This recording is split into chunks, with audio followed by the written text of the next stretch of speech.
What's going on, everybody? I'm Jason, this is the Freebird Garage, and today we are delivering this 1200 Sportster C.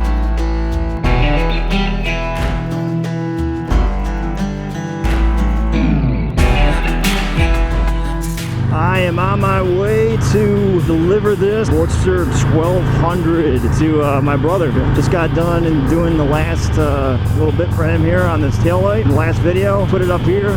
And now I'm doing the brotherly thing and delivering it to him personally. He doesn't have to even come to me and pick it up. I'm going to drop it off. Get some ride time with this bike. He's done quite a bit for what this thing used to look like. In my other video, I did a comparison a little bit of the Sportster 1200S Sportster compared to a Buell, which was a 1998, and this is a Sportster 1200, technically I believe a C. I looked up the VIN, it doesn't give the exact, but anything from essentially 1986 all the way up to 2003 era is all pretty much the same, other than the Sportster 1200S, which had all the little extra goodies on it to make it a nice performing bike. This is pretty much standard.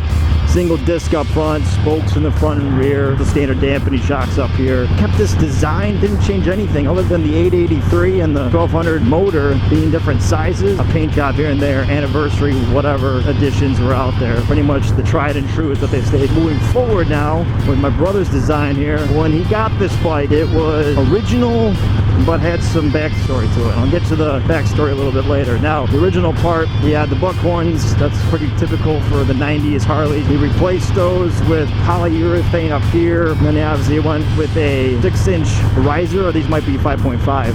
Risers up here, built well, and I believe this is the built well tracker. He started this back in, I think, 2014, during the peak of when cafe racing was all the rage for bikes. Everyone wanted to take whatever bike you could think of, hack it up, and turn it into a cafe racer. Brother, I gotta hand it to him, wanted to go towards this moto style. And when he was first doing it, I was like, what are you moto style on a Harley? And I think it came out pretty good. Back then it was, what are you doing? It's a street bike. As you can see, his gauges, he removed everything up front essentially, so it is down to the minimum and make it feel like an enduro, I guess, the closest thing, because you're still on the street. He did that, and I know he tossed in a Barnett clutch and as well as SNS carb to give it some more pep. I'm pretty impressed. It's got giddy up. I mean, you pull on the throttle and it gives you that of a dirt bike of what he was trying to go for. I didn't know if he was going to be able to achieve that. If you ever ride a dirt bike, they're so responsive. They're so fast, ahead of their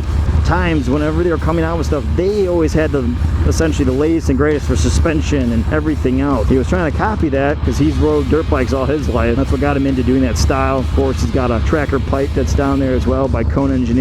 The overall ride on it, I mean, it's a ridge frame. You're gonna have that feeling, gonna vibrate.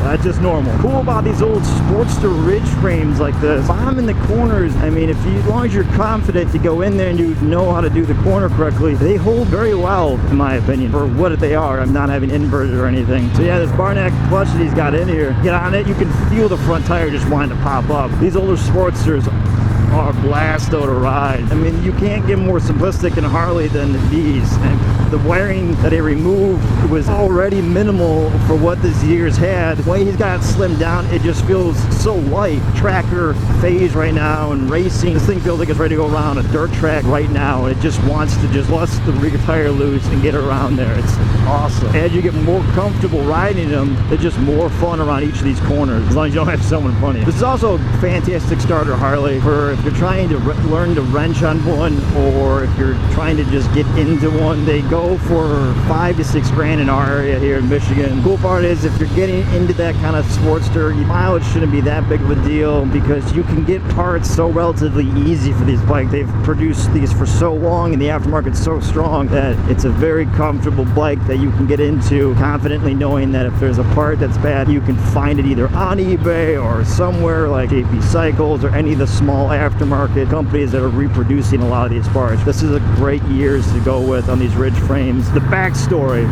of this bike before my brother owned this, he bought this from the second or third owner of this bike. I believe it's the second one. When he was buying this, he was made well aware that that owner bought it from a guy who was redoing this, and I think he was possibly going to get some performance done on this on his way to, I believe, the dealership. he was hit by a deer and killed him. Unfortunately, his son was with him too. I think both passed on this bike. The next owner, or the family, redid the bike, got it put back together, and then obviously sold it afterward. That someone has never made it off the ride on this thing. Another note, my brother's had a blast with it, still having fun with it. We're almost back to where he lives to drop this off. You made it all the way through. I would greatly appreciate it if you could hit the subscribe button, tap that like, press that notification, leave that comment below, and tell me what you think. And for those that have already subscribed, thank you. And as always, stay free. I'll catch you guys later.